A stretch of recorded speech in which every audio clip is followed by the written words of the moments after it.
রাত বাজে 11টা, চলে গেছিলাম ছাদে। আর কেন ছাদে গেছি চলো তোমাদের সাথে সেটাই আজকে শেয়ার করি। তোমরা সবাই জানো যে ড্রাগনের ফুলটা রাত্রে ফোটে। রাত্রে ফোটার কারণে যেহেতু ফুলের উপরে পোকামাকড় পড়ে না, যেহেতু পোকামাকড় না পড়ার কারণে ফুলের পরাগায়নটা হয় না, এই কারণে আমাদের নিজেদেরকেই এই ফুলগুলোকে পরাগায়ন করিয়ে দিতে হয়। আমি একটা কটম্বরের সাহায্যে, ঠিক আছে, ফুলের রেণুগুলোকে খুব সুন্দর করে নিয়ে ফুলটাকে পরাগায়ন করিয়ে দিচ্ছি।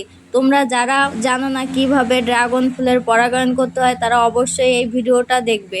তোমরা তাহলে অবশ্যই বুঝতে পারবে যে কিভাবে ড্রাগন ফুলের পরাগায়ন করিয়ে দিতে হয়। তোমরা কটম্বার কিংবা তুলির সাহায্য এরকমভাবে ফুলটাকে খুব সুন্দর করে পরাগায়ন করিয়ে দিতে পারবে। তো এই দেখো আমার পরাগায়ন করা হয়ে গেছে।